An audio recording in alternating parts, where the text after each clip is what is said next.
La cueva que nunca tuvo nombre. Yo no nací en ese pueblo, aunque podría decir que algo de mí se quedó allá desde la primera vez que escuché esta historia. Mi abuelo la contaba sin adornos, sin ese dramatismo que uno esperaría de una historia tan pesada. A veces comenzaba hablando del clima, del ganado, del maíz, y sin que uno se diera cuenta ya estaba hablando de esa cosa. Así le decía, esa cosa. Nunca le puso nombre. Nunca intentó explicarla. Solo decía que lo que pasó allá en los años 70 fue algo que nunca debió haber salido de la tierra. El pueblo donde sucedió todo esto existe. Se encuentra al fondo de una cañada larga enclavada en la sierra de Michoacán. Tiene iglesia, plaza, tienditas, calle principal empedrada y poco más. La gente que vive ahí, si no ha muerto, sigue con los mismos apellidos. Lo curioso es que aún en el mapa se ve como cualquier otro pueblo. Nadie habla mucho de este. No hay historia, no hay noticias. Es como si el tiempo hubiera decidido rodearlo y olvidarlo por precaución. Mi abuelo estuvo ahí por 4 años y no era originario de la zona, pero se casó con una mujer en ese pueblo y se mudó con ella en 1972. Él trabajaba ayudando en una cooperativa. Era un hombre práctico, reservado y no creía en cosas raras. Yo lo escuché contar esta historia en muchas ocasiones, siempre igual. A veces pensaba que lo hacía como una advertencia, como si quisiera dejar en claro que hay cosas que no deben tocarse. Todo empezó, según él, con una cueva. Mejor dicho, con una abertura en la tierra que apareció después de un pequeño derrumbe. Esto en una zona de monte no muy lejos del pueblo. Fue un grupo de jóvenes quienes la encontraron. Eran de esos que andaban buscando árboles secos para leña o animales que se les escapaban. Dijeron que era un agujero pequeño pero profundo, con un olor fuerte a humedad y a tierra húmeda. Al principio pensaron que era una madriguera de coyote o una cueva natural más. La mayoría ni siquiera lo vio, pero uno de ellos, un tal Jacinto, fue el primero que se animó a entrar. Mi abuelo no estaba ahí cuando la descubrieron, pero lo supo de inmediato. En esos pueblos cualquier cosa distinta corre rápidamente como chispa en hojarasca. Al día siguiente ya todos hablaban del hoyo. Algunos adultos advirtieron a los muchachos que no se acercaran más, pero los jóvenes, como suele pasar, no hicieron caso. Volvieron a meterse. Esta vez entraron con lámparas de aceite. Uno de ellos regresó diciendo que adentro había algo raro. No animales ni piedras, sino más bien cosas muertas. Eran cuerpos, pero no recientes. Mi abuelo escuchó ese chisme en la tienda de Don Roque. El muchacho dijo que había visto huesos, pero no de res ni de ganado. Eran huesos pequeños, amontonados, como si alguien los hubiera dejado ahí a propósito. También dijo que había un olor muy fuerte, más que putrefacción, como una mezcla de carne seca y metal. Nadie le creyó mucho y todos pensaron que estaba exagerando.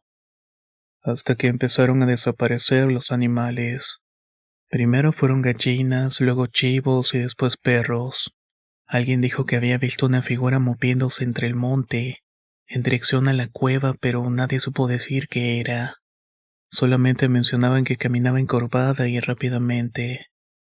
Otros pensaron que era un ladrón o un jaguar, pero lo más extraño es que nunca se escuchaban ruidos, ni ladridos, ni gritos. Solo los animales desaparecían y en algunos casos aparecían al día siguiente despedazados, con la carne arrancada y los huesos limpios. Mi abuelo, que solía ser escéptico, empezó a incomodarse cuando los perros de la cooperativa dejaron de ladrar por las noches. No se metían al monte, no se metían al monte, no se acercaban a la vereda que daba hacia la cueva. Uno de ellos, un mestizo viejo llamado Bronco, huyó una noche. Lo encontraron 2 días después, muerto entre unas plantaciones. Tenía la cabeza torcida de una manera extraña y no tenía ojos. Fue ahí donde la población adulta comenzó a preocuparse de verdad. Formaron un grupo para ir a revisar la cueva, pero no llegaron muy lejos. Cuando se acercaron ya con machetes, lámparas y hasta un sacerdote del pueblo vecino, vieron que la entrada estaba más grande, como si algo lo hubiera empujado desde adentro. El sacerdote lanzó agua bendita y rezó un rato. Luego dijo que no sentía nada malo, pero que era mejor tapiarla. Volvieron al día siguiente con piedras y tierra. La sellaron como pudieron, levantando una pequeña barrera. Esa noche la calma volvió por un momento. No desapareció ningún animal, pero solamente fue por una noche. A los 3 días, el hermano del muchacho que había entrado primero en la cueva, Jacinto, desapareció. Se llamaba Marcos, tenía 16 años. Salió por leña por la mañana y nunca volvió. Encontraron su machete a medio camino del monte y un rastro de tierra removida como si algo lo hubiera arrastrado. Pero no había ninguna gota de sangre ni un grito fue escuchado. Ahí fue cuando el miedo se instaló en el pueblo. Mi abuelo lo describe de esta manera. Ya no era que nos preguntábamos qué era lo que había ahí, era más bien que todos sabíamos que algo había salido, y que no íbamos a poder regresarlo porque ya conocía nuestras caras. Después de que Marcos desapareció, el ambiente en el pueblo cambió por completo. Nadie salía después de las 6. Las mujeres dejaban de barrer la calle antes del atardecer. Los hombres que tenían animales de carga o sembradíos en la parte más alta del monte ya no subían solos. Se organizaban entre 3 o 4 y aunque fueran solo para revisar una cerca caída. Mi abuelo contaba que durante una semana varios hombres de ese carácter fuerte y lengua afilada se encerraron en sus casas sin dar explicación. Uno de ellos, Dolino, que tenía fama de no creer en santos ni brujas, fue hallado un lunes por la mañana sentado frente a su casa. Tenía la mirada perdida, estaba mudo y con la barba toda embarrada de tierra y sin zapatos. Repetía una sola cosa: ya viene, ya me olió, ya viene, ya me olió. No dormía, no comía. Dicen que duró así 4 días y luego se fue a vivir con una hermana a otro estado y nunca más volvió. En su casa los gallos dejaron de cantar y los perros que aún le quedaban se negaban a entrar. Y en la tierra seca junto a la barda del corral aparecieron huellas que no eran de ningún animal conocido. Eran huellas delgadas como los de pies humanos, pero demasiado alargados. Los dedos sobresalían, marcaban el lodo con una precisión incómoda, casi como si se hubieran detenido ahí solamente para que fueran vistas. Cuando el comisario fue a ver, decidió no decir nada. Taparon las huellas con piedras y él mismo quemó hojas secas encima. Pero ya era tarde. La gente ya había hablado. Algunos decían que eran las huellas del diablo. Otros decían que eran nahuales o brujos que se convertían en cosas peores. Uno, un jornalero viejo, dijo algo que quedó grabado. Esa cosa no es de aquí. Eso vino de otro lado. Pero parece que ya encontró casa. El segundo desaparecido fue un pequeño de 8 años, hijo de la señora Eloísa, la que vendía tamales en la plaza. Se llamaba Toñito. Había salido a recoger una pelota que se le fue rodando al final de la calle y nunca volvió. Los vecinos dijeron que escucharon un crujido raro como de ramas que se quiebran, pero no escucharon gritos. Y es que siempre era eso. No había gritos ni nada de ruido, únicamente la ausencia. Después de eso ya no hubo misa y el padre dejó de venir. El comisario mandó cerrar los caminos con ramas y piedras, como si eso fuera a detener algo. Por dentro sabían que era inútil. La cosa ya no vivía en la cueva, ahora vivía entre ellos. Una tarde llegó una camioneta del de la cabecera. En ella venía un hombre moreno, delgado, con camisa de manta. Decía que eran de los que curan con hierbas y la palabra buena. Era un chamán según algunos. A él lo trajo una mujer que se había ido del pueblo años antes y que escuchó los rumores. Él no cobró nada. Entró directo a la cueva con sus inciensos, sus hojas, sus murmullos. Mi abuelo lo vio salir pálido y sudando frío. Cuando le preguntaron qué era lo que vieron adentro, dijo que nada, pero que lo que vive ahí no quiere que yo lo nombre. Esa misma noche intentó hacer una limpia en la entrada del pueblo.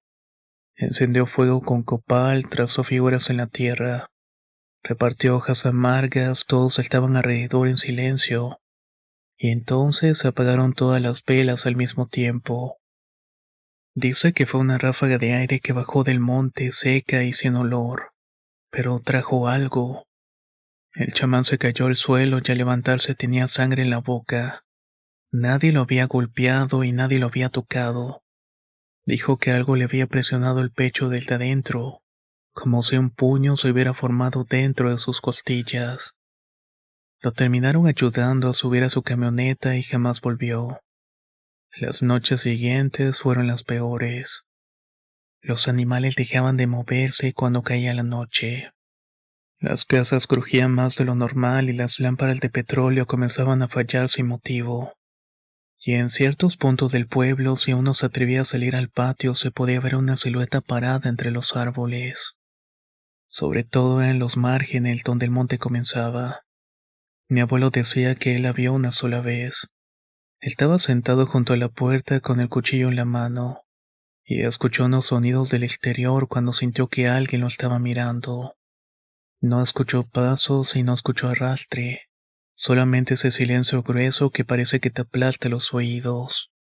Ahí fue cuando la vio. Estaba parada en unos plantíos y era más alta que un hombre. Se encontraba encogida, con los brazos largos y la piel oscura como seca, como cuero viejo. La cara no la pudo ver bien, pero los ojos no brillaban. No eran rojos, no eran blancos. Simplemente no estaban. Era una mirada vacía. La criatura dio un paso y mi abuelo se echó hacia atrás sin gritar y se metió a la casa y no volvió a abrir la puerta en toda la noche. La criatura no entró, pero sí se quedó un rato como esperando, como sabiendo que el miedo por sí solo ya era una ofrenda. Los que intentaron dispararle lo lamentaron. Don Honorio, uno de los más tercos del pueblo, tomó su escopeta un jueves por la noche y se fue a buscarla con sus 2 hijos. Nunca volvió. A los 2 días encontraron la escopeta colgada en una rama de encino y su sombrero más adelante, pero nada más. Uno de sus hijos apareció después sin ropa y sin memoria en un arroyo cercano. No hablaba y solamente estaba llorando y se rascaba los brazos como si tuviera algo bajo la piel.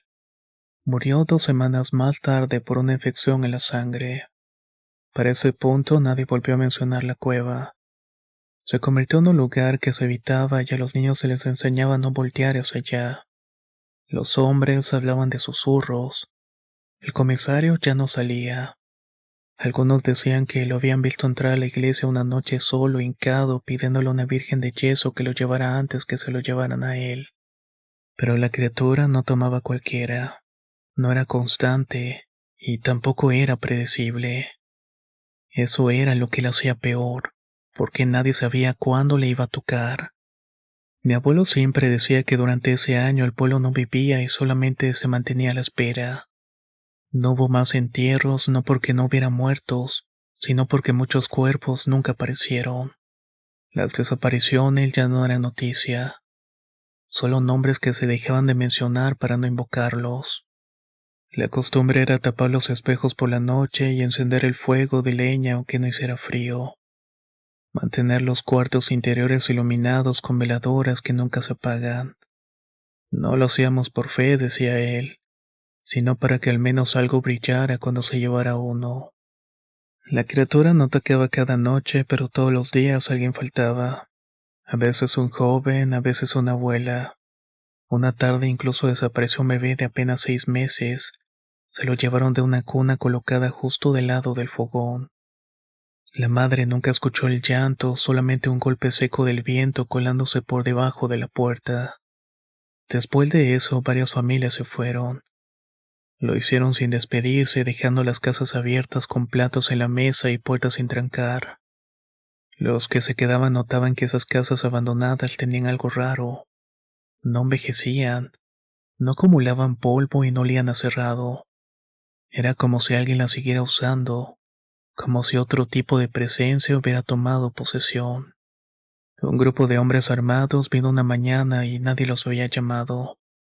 Llegaron desde la cabecera en una camioneta oscura y decían ser del gobierno, entre comillas, pero no llevaban tampoco un uniforme ni identificación. Revisaron la cueva, sacaron fotografías, tomaron muestras de la tierra. Dijeron que eran cosas de minería ilegal, que lo que habían visto eran gases. Prometieron mandar maquinaria para sellar todo, pero nunca volvieron. 2 semanas después, un niño del pueblo encontró a la orilla del camino una mochila con el logotipo del gobierno federal. Adentro había una cámara rota y una libreta con las primeras 3 páginas arrancadas. El resto tenía dibujos mal hechos, formas humanoides con ojos huecos, bocas abiertas y dedos muy largos. Nadie entendía qué significaba, pero la siguiente noche la criatura volvió a aparecer, y esta vez la vieron claramente. Fue doña Chabela la curandera la que intentó describirla, no porque quisiera, sino porque fue la única que la observó de frente y vivo para contarlo. La criatura entró en el corral de su casa al filo de la medianoche. Ella no dormía y dice que estaba moliendo maíz cuando sintió un aire volviéndose espeso. Era pesado, como si alguien estuviera respirando justo detrás de la pared. Salió a ver con un candil en mano y los perros no ladraban. Los gallos estaban acostados e inmóviles. Y ahí estaba, agachada, oliendo el suelo. No caminaba como los hombres ni como los animales. Se movía como si recordara cómo se hacía, como si hubiera estado dormido siglos y apenas se estuviera reprendiendo. Doña Chabela la vio levantando la cabeza y dijo que no tenía nariz, que sus ojos no brillaban y que su boca no estaba cerrada pero tampoco abierta. Era como si no la usara para comer, sino solamente para existir. La criatura no la atacó, solo la miró y se le acercó despacio, olfateando su hombro, y luego, sin hacer ruido, se fue. A la mañana siguiente encontraron en el patio trasero de su casa la ropa del nieto de Chabela. Estaba colgada en la rama más alta del árbol. El niño había dormido en la casa de su abuela y nunca volvió a saberse de éste. Después de esto nadie más se atrevió a describirla. Los rumores aumentaron. Algunos decían que era un castigo. Otros decían que era un espíritu viejo despertado por accidente. Alguien mencionó que en la época colonial esa cueva ya había sido sellada una vez, pero no quedó registro en papel. Mi abuelo decía que eso era lo más escalofriante, que parecía que ya hubiera pasado antes, y que el silencio era la única manera en que los viejos lograron sobrevivirlo. Con el paso de los meses, el pueblo quedó casi vacío. Las casas cerradas se contaban por decenas. Algunos intentaron pedir ayuda a la diócesis, pero de nuevo el sacerdote simplemente se negó a subir. Dijo que si el lugar no había sido bendecido desde el principio, ya no había forma de santificarlo ahora. Una familia organizó una procesión con estandartes y rezos, pero al tercer día de caminar por el monte desaparecieron algunos. Se les buscó por semanas y no apareció ni un solo cuerpo. Tampoco hubo ni un solo grito. El comisario intentó prender fuego en la entrada de la cueva. Llevó diésel, madera y hojas secas. Prendió todo y el fuego subió. Rugió y se mantuvo encendido hasta el amanecer. Pero la siguiente noche en el centro del pueblo alguien encontró un trozo de madera negra. Estaba todavía caliente y con la marca de una garra. Solamente una. Era profunda y perfecta. La criatura la había puesto ahí para burlarse. Una madrugada, mi abuelo y otros 4 hombres decidieron huir. Cargaron a sus familias lo necesario y dejaron todo lo demás. Partieron antes del amanecer cuando sabía que la criatura no se movía. Bajaron por veredas viejas evitando las rutas principales. Mi abuelo no supo cómo, pero en la mitad del camino escucharon algo detrás de ellos. No eran pasos y no eran arrastre. Era una respiración larga, profunda, como si algo enorme estuviera oliéndolos. No se detuvieron y no voltearon. Uno de los hombres, un compadre suyo, sí lo hizo. A las pocas horas se desmayó sin razón. Su cuerpo entero se puso frío, su piel amarilla. Terminó muriendo antes de llegar a la carretera. Mi abuelo nunca volvió al pueblo. Nadie de los que huyeron de ese grupo lo hizo. Cuando yo era pequeño le pregunté si creía en la criatura, si todavía vivía allí, si todavía se movía por el monte cuando el sol caía. Me miró por un momento largo sin responderme. Después solamente me dijo, sí se fue. Se fue porque ya comió lo que necesitaba. ¿Y si vuelve? Le pregunté. Entonces que alguien más lo cuente. Respondió, porque yo no pienso vivir dos veces. Mi abuelo siempre decía que hay miedos que terminan de golpe, con un susto o una tragedia, y otros que se quedan tanto tiempo que dejan de doler. Solo se sienten contigo en la mesa como un pariente que nunca se va. Así fue ese año. El terror dejó una reacción y se volvió una costumbre. A esas alturas los que quedaban en el pueblo ya no lloraban a los muertos, no se hacían misas ni se rezaban a los desaparecidos. Solamente sobrevivían.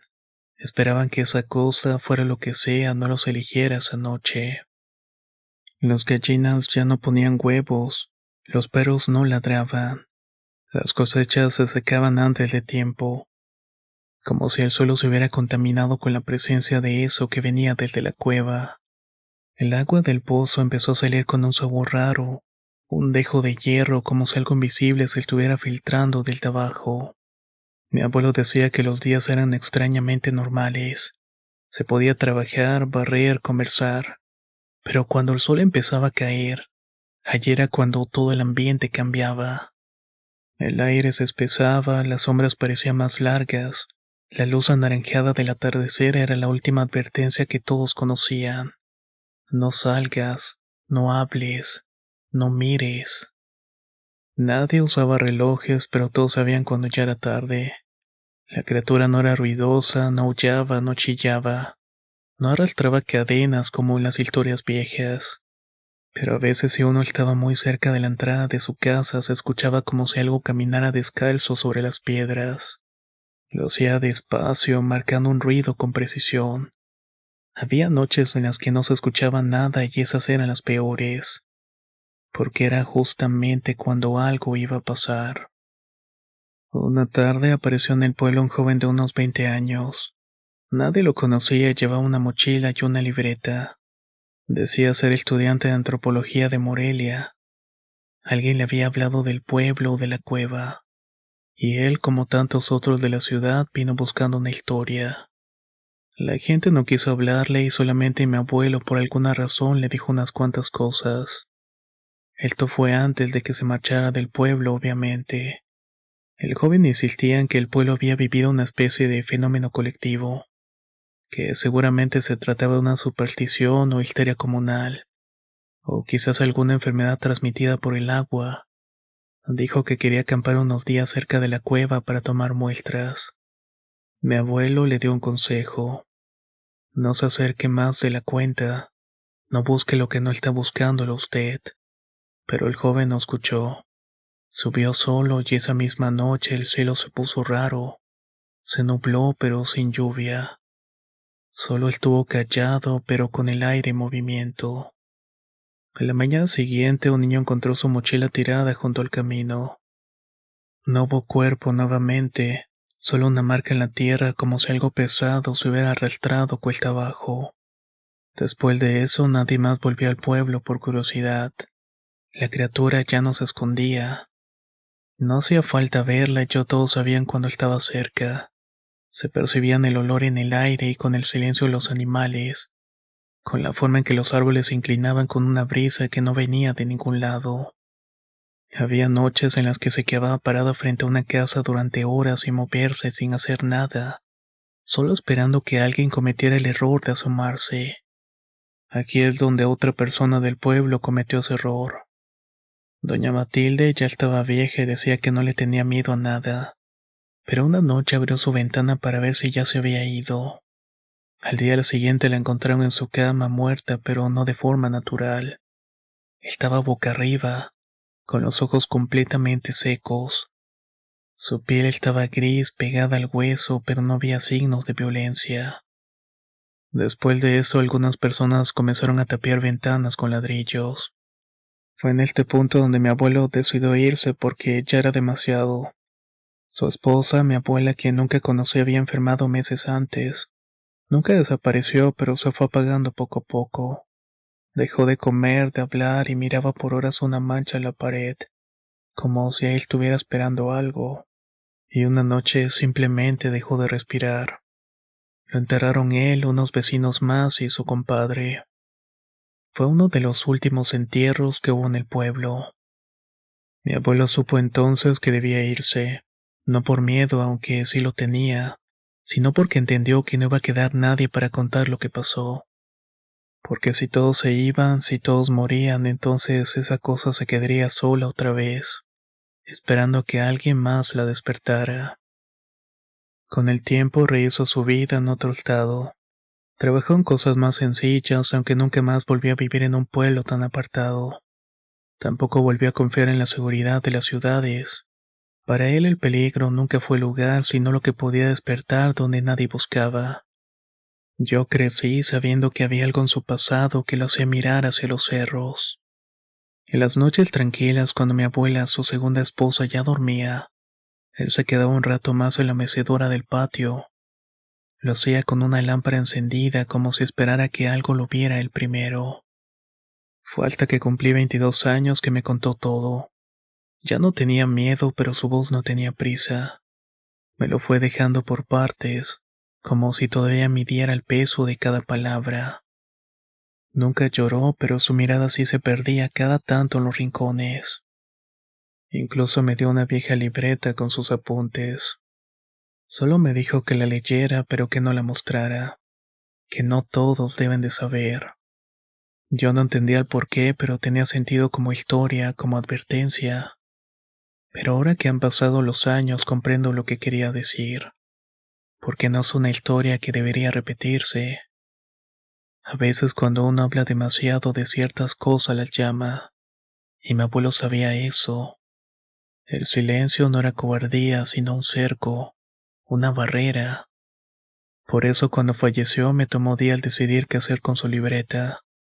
Estuve tentado a quemarla como él lo habría querido, pero no pude. No por curiosidad morbosa ni por un valor sentimental, sino porque en el fondo temía que si lo hacía algo pudiera volver.